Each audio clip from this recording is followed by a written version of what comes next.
Hello, Tim Tucker here from Tax Time, United Way, Central Ohio. In this lesson, we're going to learn about the Ohio Retirement Income Credit. After watching this video, you will know what the Ohio Retirement Income Credit is. You will know how to determine what income is eligible for the Ohio Retirement Income Credit.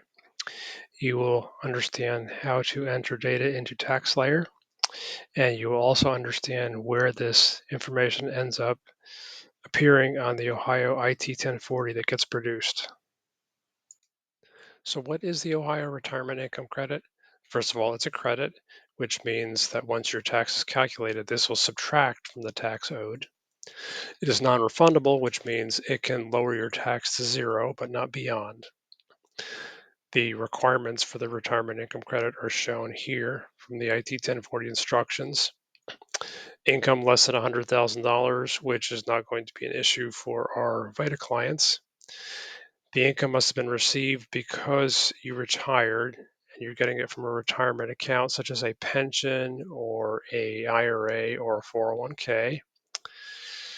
You must have retired at some point in the past from some position. This is a little bit fuzzy. We'll talk a little bit more about this later. Um, if you have retired and then gone back to work, that's fine. You're still considered as meeting this requirement. The income must be included in your Ohio AGI, and you must not have previously taken the Ohio lump sum retirement credit, which is very rare and you'll probably never see that. Table 2 from the Ohio IT 1040 instructions shows the amount of the retirement income credit that's available based on the retirement income that's included in the Ohio AGI. As you can see, the maximum retirement income credit is $200, and that's achieved once you have more than $8,000 of retirement income. Here's how I like to think about when I'm dealing with a client. I ask these questions of myself and the client. First, is the client retired, even if they later went back to work? And sometimes this is very obvious, as there'll be a 1099-R from OPERS or STRS or something where it's obvious that they're getting a pension. And did the client receive a 1099-R with a code 7, which is a normal distribution, in box 7?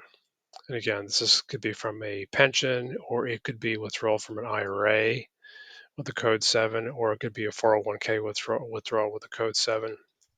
If you can answer yes to both of these questions, then the amount shown in box 2A, the taxable amount on the 1099-R, is eligible to be counted towards the Ohio Retirement Income Credit. And notice I said that I said amount or amounts because there could be multiple 1099-Rs that count towards the Ohio Retirement Income Credit. For example, they could be getting a pension, and they could also be making a withdrawal from an IRA. One caveat, which I've noted here, is if the pension is eligible for the Ohio Uniform Service Retirement Income Deduction, we will use this income for that deduction rather than the retirement income credit, because the Uniform Service Retirement Income Deduction is much more generous. That basically allows the entire amount of the pension to be deducted from the taxable income before tax is calculated. And we will be covering this in another lesson. Let's look at an example. Here we have a 1099-R for Bob Smith. Bob was some sort of Ohio public employee, and he's now getting a pension from OPERS, the Public Employee Retirement System for Ohio. We can see he's got a gross distribution of a little over $31,000. He's got a taxable amount in box 2A of $30,579.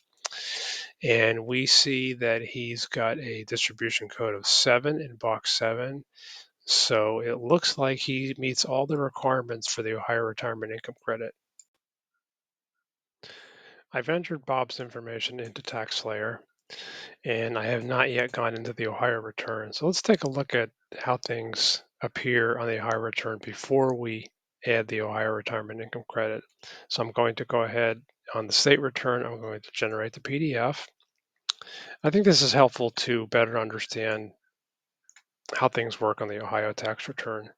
As we can see, we've got a income the federal AGI of $35.79. That's Bob's only income. He has an exemption of $2,400, so he's got a tax base of $28,179. The tax on that amount of income for Ohio is $419.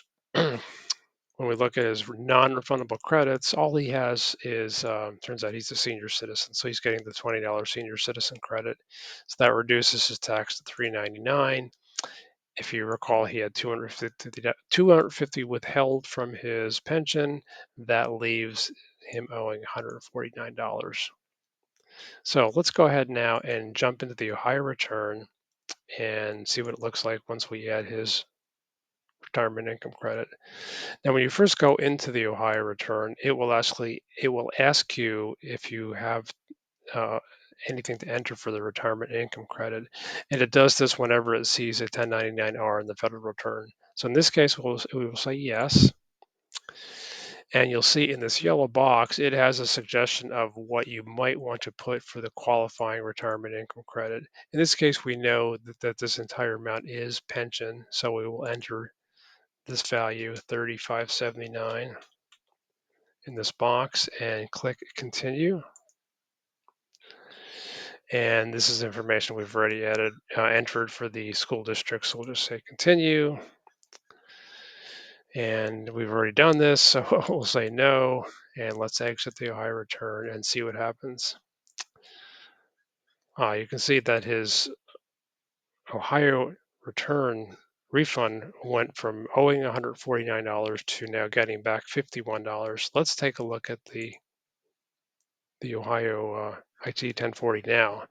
So we can see we had the 3579 of federal AGI, the same exemption, the same taxable base, and the same tax on that taxable base. But now we can see that the non-refundable credits went from $20 to $220. So we got a $200 Ohio income credit. Let's go ahead and take a look at the schedule of credits to see where that appears. So if I scroll down into the non-refundable credits, you can see the retirement income credit is $200.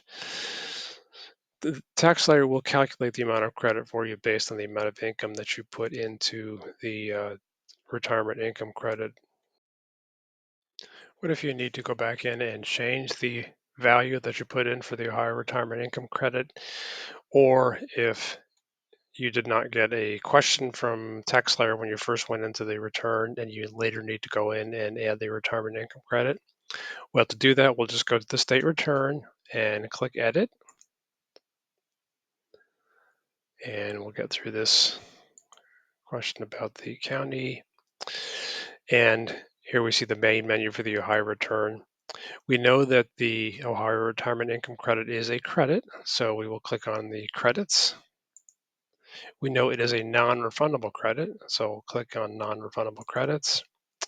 And here we get back to the screen we saw before to enter the qualifying retirement income credit. That's part of the Ohio AGI. So here we'll go ahead and enter our 3579 again, because we know that's all pension income. And we'll hit back and or continue and or exit until we're out of the Ohio return, and we'll see our refund is now $51 again. The information in this lesson complements our Ohio Income Tax Return Adders FAQ that can be accessed off of our Slack page in the General channel under the FAQs bookmark, as shown here. This will open up a Google Doc with our FAQ, which includes information on the retirement income credit. If you're not part of our Slack, I will post links to this and a number of other FAQs below this video. Thanks for watching.